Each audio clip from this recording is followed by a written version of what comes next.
शहर से थोड़ी ही दूर पे एक गांव था जहां स्वाति अपनी बेटी और अपने सास के साथ रहती थी। स्वाति की सास उसे बिल्कुल नहीं मानती थी। वो उसके बेटे की हत्यारन अपनी बहू को ही मानती थी। अरे कल मुही, मेरा बेटा मर गया, अब तू क्यों है यहाँ पे? तू भी चली जा और अपनी इस बेटी को भी ले जा। मुझे तुम दोनों की शक्ल तक नहीं देखनी है। माँ जी, वो सिर्फ आपके ही बेटे नहीं थे, मेरे भी कुछ थे। और आप ऐसे कैसे कह सकती हैं कि उनके मारने में मेरा हाथ था? कार एक्सीडेंट हुआ तो उसमें मैं क्या कर सकती हूँ? तुम दोनों ने मेरा घर बर्बाद कर दिया, मेरे बेटे को भी मार दिया और अब यहाँ जबरदस्ती रह भी रही हो। जा यहाँ से, जाके खाना ले आ मेरे लिए। स्वाति जाती है और उसके लिए खाना लेके आती है। उन्हें खाना देते हुए बोलती है, माँ जी, जिया के स्कूल वालों ने फ़ोन किया था। वो बता रहे थे कि जिया के पिछले महीने की फीस अभी बाकी है। अगर आप कुछ पैसे देती तो मैं बाजार जाते वक्त जिया की फीस भी जमा कर देती। मधु बोलती है, मेरे पास कोई पैसे वैसे नहीं है तुम दोनों के लिए। और जिया अब पढ़ चुकी, अब कोई जरूरत नहीं है इसे और पढ़ाने की, बहुत पढ़ चुकी। माँ आप रहने दो, आप क्यों दादी के मुंह लगती हो? जाने दो, उसे नहीं पढ़ाना तो वो नहीं पढ़ाएगी। आप ऐसे बार बार उससे मत बोला करो। नहीं जिया, तुझे पढ़ना होगा और तुझे मेरा और अपने पापा का नाम भी रोशन करना है। उन्होंने बहुत सपने देखे थे। मैं तुझे पढ़ाने के लिए कुछ भी कर सकती हूँ। तू आराम कर, मैं आती हूँ। जिया से इतना बोलने के बाद स्वाति अपने घर से निकलती है, एक नए काम और एक नए घर की तलाश में। वो थक चुकी थी अपने सास की इन कड़वी बातों को सुन के। स्वाति बहुत देर तक चलती है लेकिन उसे कुछ नहीं मिलता। तो वो थोड़ी और आगे जाती है, तभी उसकी एक दोस्त राधा उससे मिलती है। राधा बोलती, अरे स्वाति, इधर तुम कहाँ जा रही हो? और बताओ कैसी हो? और तुम्हारा चेहरा इतना क्यों उतरा है? सब ठीक तो है ना? अरे राधा, मेरे पति के जाने के बाद मेरी सास ने मेरा जीना दुश्वार किया है। वो ना हमें सही से रहने देती है, ना कुछ करने देती है। अब मैं उस घर में नहीं रहूंगी। तुम चाहो तो मैं तुम्हारी मदद कर सकती हूँ। एक अच्छे घर में तुम काम कर लो और वो तुम्हें रहने के लिए एक घर भी दे देंगे। वहाँ से फिर स्वाति अपने घर में आती है और देखती है मधु जिया के साथ बैठी रहती है।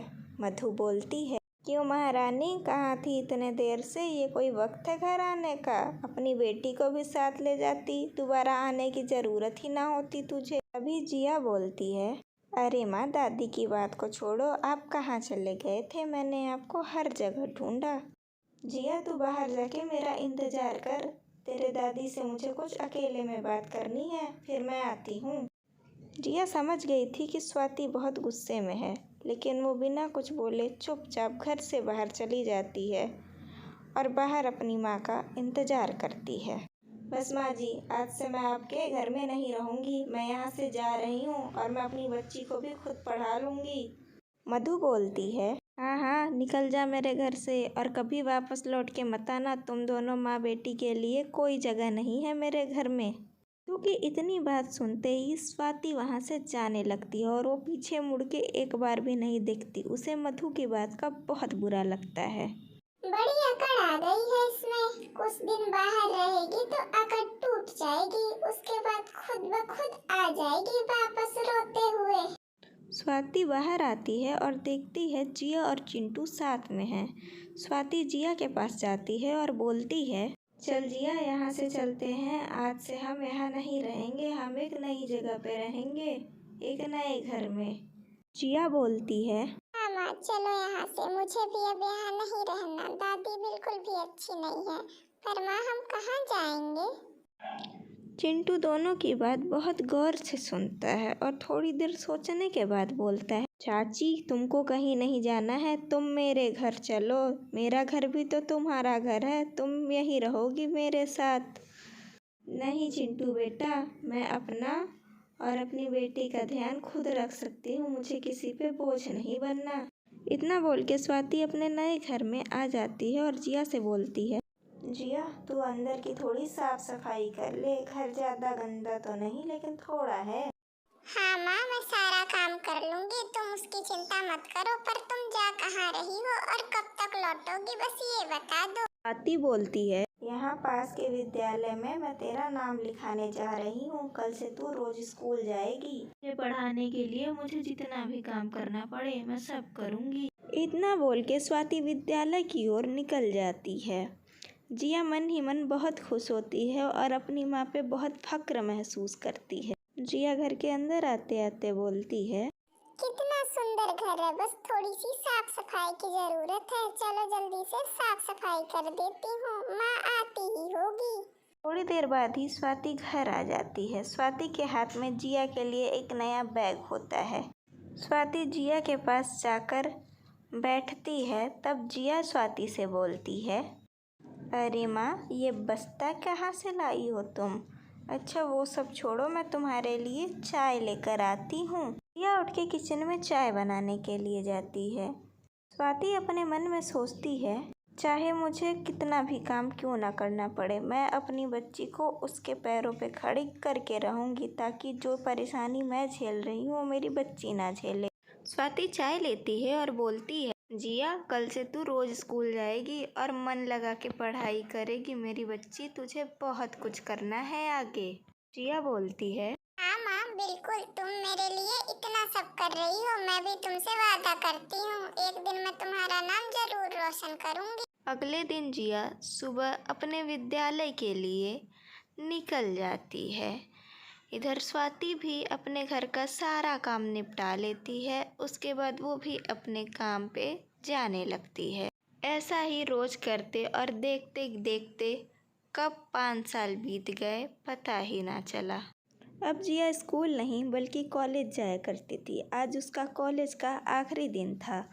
वो आज बहुत ज़्यादा खुश थी। जिया घर के अंदर आती है और उसको उतना खुश देख के स्वाति भी बहुत ज़्यादा खुश होती है।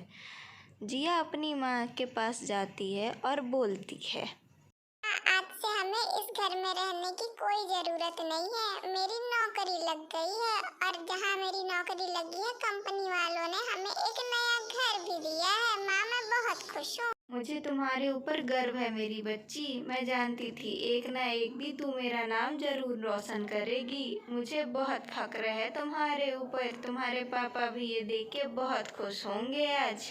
जैसे ही ये बात राधा को पता चलती है, राधा मधु के घर जाती है और मधु से बोलती है, माँ जी, तुमने मेरी सहेली के साथ बहुत बुरा व्यवहार किया था। आज देख लो, उसकी बेटी की नौकरी लग गई है और वो तुमसे भी बड़े घर में रहते हैं। मधु को इतना सुनाने के बाद राधा वहाँ से चली जाती है, क्योंकि मधु ने जो उसकी सहेली के साथ किया था राधा को वो बिल्कुल भी पसंद नहीं था। इधर मधु को अपनी गलती का एहसास हो जाता है। वो समझ जाती है कि उसने जो अपनी बहू और अपनी पोतीन के साथ किया था वैसा तो एक दुश्मन भी ना करे।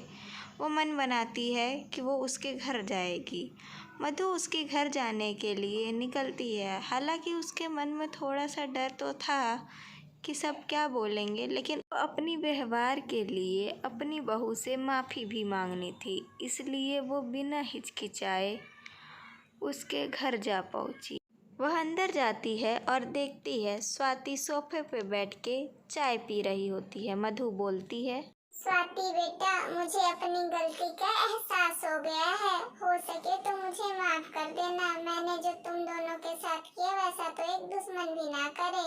वो इतना बोल के रोने लगती है। उसे माफ कर देती है और बोलती है, माँ जी, मैं आपके साथ तब भी रह लेती, लेकिन यहाँ बात मेरी बच्ची की भविष्य की थी और वहाँ मैं चुप नहीं रह सकती थी। अच्छा बैठिए। दोनों बैठ के बात कर ही रहे होते हैं, तभी वहाँ जिया आ जाती है। जिया को देख के स्वाति बोलती है, अरे जिया बेटा, आ गई तू। देख, तुझसे मिलने तेरी दादी आई हैं। जिया बोलती है, कौन सी दादी माँ? जब हमें जरूरत थी तब तो किसी दादी ने हमारा साथ नहीं दिया। इनसे ना मिलना है ना इनसे मुझे बात करनी है, मुझे इनसे दूर ही रखो। तभी मधु बोलती है, नहीं जिया मेरी बच्ची, मुझे अपनी गलती का एहसास है, मुझे ऐसा नहीं करना चाहिए, मुझे माफ कर दो मेरी बच्ची। बोलती है, जिया बेटा, इंसान को उसकी गलती का एहसास हो जाए उससे बड़ी बात और कुछ नहीं होती। माफ कर दे इन्हें।